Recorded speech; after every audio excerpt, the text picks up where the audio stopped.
ಜೈ ಶ್ರೀರಾಮ್ ಅನ್ನುವಂತಹ ಘೋಷವಾಕ್ಯ ಕೂಗಿದ್ದಕ್ಕೆ ಕೈ ಹಾಗೂ ಕಮಲ ಕಾರ್ಯಕರ್ತರ ನಡುವೆ ಗದ್ದಲ ಏರ್ಪಟ್ಟು ಕಲಬುರಗಿ ಜಿಲ್ಲೆಯ ಅಫಜಲ್ಪುರದ ಬಡುವಾಳ ಗ್ರಾಮದಲ್ಲಿ ಈ ಘಟನೆ ಆಗಿದೆ. ಗ್ರಾಮದ ರಸ್ತೆ ಮಾಡಿ ಅಂದಾಗ ಎಲ್ಲಿ ಹೋಗಿದ್ರಿ ಅಂತ ಪ್ರಶ್ನೆಯನ್ನೆಲ್ಲ ಕೇಳಲಾಯಿತು. ಈ ವೇಳೆ ಜೈ ಶ್ರೀರಾಮ್ ಅನ್ನುವಂತಹ ಘೋಷಣೆಯನ್ನ ಬಿಜೆಪಿ ಕಾರ್ಯಕರ್ತರು ಕೂಗಿದ್ರು. ಇದಕ್ಕೆ ಕೈ ಕಾರ್ಯಕರ್ತರಿಂದ ಜೈ ಕಾಂಗ್ರೆಸ್ ಎಂಬ ಘೋಷವಾಕ್ಯಗಳು ಮೊಳಗಿದ್ವು ಅನ್ನೋದು ತಿಳಿದು ಬರ್ತಾ ಇದೆ. ಎರಡೂ ಪಕ್ಷದ ಕಾರ್ಯಕರ್ತರಿಂದ ಗಲಾಟೆ ಕೂಡ ಆಯಿತು. ಇನ್ಫ್ಯಾಕ್ಟ್ ಕೈ ಅಭ್ಯರ್ಥಿ ಪರ ಪ್ರಚಾರಕ್ಕಾಗಿ ಬಡದಾಳ ಗ್ರಾಮಕ್ಕೆ ಶಾಸಕರು ಬಂದಿದ್ರು. ಎಂಬೈ ಪಾಟೀಲ್ ಅವರ ಎದುರೇ ಈ ರೀತಿ ಮಾತಿನ ಚಕಮಕಿ ಏರ್ಪಡ್ತು. ಇನ್ನು ಕೈ ಕಾರ್ಯಕರ್ತರು ಜೈ ಕಾಂಗ್ರೆಸ್ ಅಂತ ಇದ್ದ ಹಾಗೆ ಇನ್ನಷ್ಟು ಪ್ರವೋಕೇಶನ್ಗೆ ಒಳಗಾದಂತಹ ಬಿಜೆಪಿ ಕಾರ್ಯಕರ್ತರು ಮತ್ತೆ ಜೈ ಶ್ರೀರಾಮ್ ಅನ್ನುವಂತಹ ಘೋಷವಾಕ್ಯವನ್ನ ಕೂಗಿದ್ರು. ಎರಡೂ ಪಕ್ಷದ ಕಾರ್ಯಕರ್ತರ ನಡುವೆ ಮಾತಿನ ಚಕಮಕಿ, ಗೊಂದಲದ ವಾತಾವರಣ ಎಲ್ಲವೂ ಕೂಡ ನಿರ್ಮಾಣ ಆಯಿತು ಅನ್ನೋದು ತಿಳಿದು ಬರ್ತಾ ಇದೆ.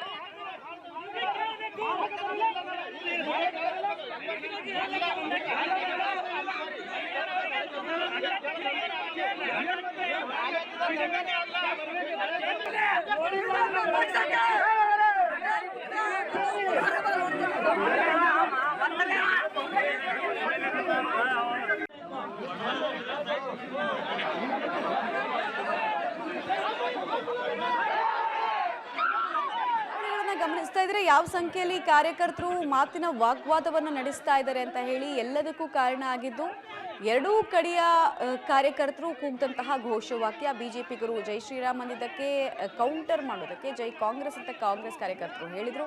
ಇದು ಎರಡೂ ಪಕ್ಷದವರನ್ನ ಕೆರಳಿಸ್ತು. ಇನ್ಫ್ಯಾಕ್ಟ್ ಶಾಸಕರು ಇದ್ದಾಗಲೇ ಈ ರೀತಿ ಆಗಿದ್ದು ನಿಜಕ್ಕೂ ದುರಂತ ಅಂತ ಹೇಳಬಹುದು.